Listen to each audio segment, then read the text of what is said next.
Right, question 3. I think it's a good idea maybe just to have a little diagram to help you think about what's going on here. Now, annoyingly, they don't tell me what L is, right? They just say, oh, that's annoying. I wish they told us that. They do tell us the standard deviation, and that's 0.5.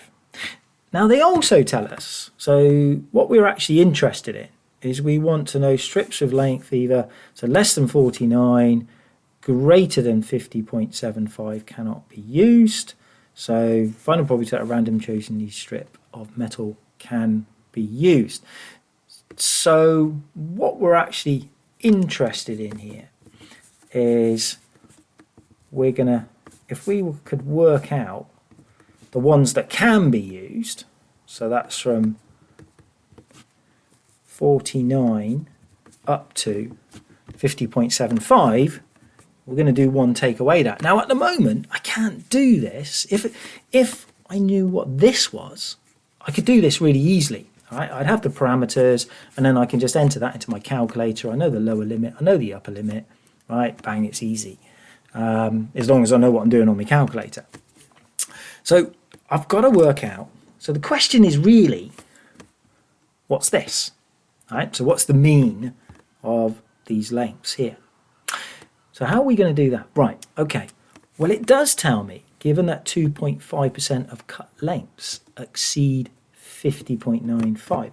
So in other words, this point just here, so 50.98, and we're told the figure here is 0.025. So I can now work out how many standard deviations that is above the mean. So if I think about in terms of, again, just using my calculator here, if I set the mean to be 0 and the standard deviation to be 1 and the area to be equal to 0.975, that will tell me how many standard deviations I'm above the mean.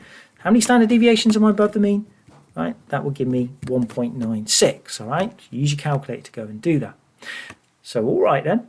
So now we know that that's 1.96. Then we also know, so 50.98, take away the length, divide by 0.5. I'm talking about how many, remember how many standard deviations this is above the mean? So that's what we're doing here. And we know that that's equal to 1.96. Now we know that, we can easily work out what the mean is. So L, or the mean of L, is 50 centimetres. There we go. Right, so we know that the mean is actually 50. So we've got that bit of information. We've got that. So we've got the parameters. And now we can feed this in to this part just here. And if we do that, we get an answer, and it's equal to 0.910 to 3 significant figures. Right, we need to remember this number just here, all right? But now we're going to go off, and now we're going to try and do part B. So let's do part B. So on part B, now it says 10 strips of metal are selected at random. Find a probability that fewer than 4 of these strips cannot be used. Well, remember the answer to the ones that can be used is 0.910. Now this is binomial. Right? This bit here is going to be binomial. So if I say S stand for the strips that cannot be used. So we're going to say that this follows a binomial distribution. N is 10. We're interested in failure this time, right? The ones that cannot be used. So therefore that's 0.09. And what's our question? The question is the probability that S is less than 4. So in other words, the probability that S is less than or equal to 3. You're just using your calculator. You've got the parameters. You can pop that into your calculator. And the answer ends up being, I'm going to write it back to front, 0.991. All right. Now part C. All right. So on part C, says a second machine cuts strips of metal length X. It's normally distributed with standard deviation of 0.6. Right, okay. So random sample of 15 strips on this one. Cut by the second machine. Right, have a length of 50.4. Right, okay. And we're investigating whether the mean of these is 50.1 or it's more than 50.1. So we're going to write down our information. So the null hypothesis is that the mean is 50.1. The alternative hypothesis is that it's more than 50.1. We're working at a 1% significance level. We've got n equals 15. It's one-tailed because we're only interested in one direction. And now we need to, again, it's probably easier just to think about a little diagram. Think about what's happening. Okay, so we've got our 50.1, which is the mean. Now, the difference is here is that the standard deviation of this, because remember we're talking about, this is a distribution of all the means. So we use this idea here. And this is the standard deviation of this distribution.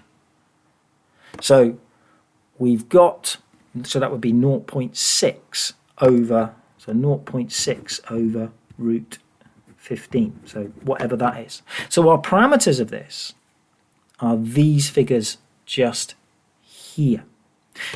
And now what we're interested in is we're interested in where is this 50.4? Okay, where is this 50.4? Now, we're interested in a 1% significance level. So I want this bit here to be 0.01. Now, is it here or is it here? Now, there's two ways that you can do this. You can work out this value here. You can work out that value. So that would be our critical value.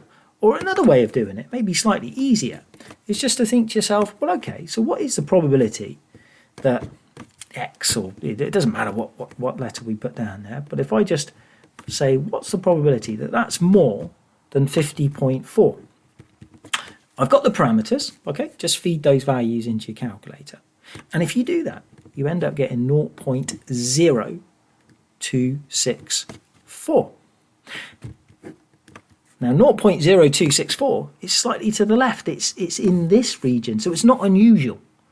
Right? It is quite well over here, but our line was put there, and it's to the left of that line.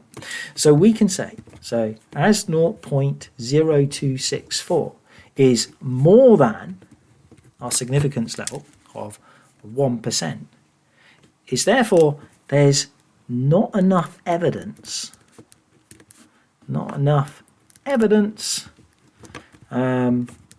to suggest that the mean is more than 50.1.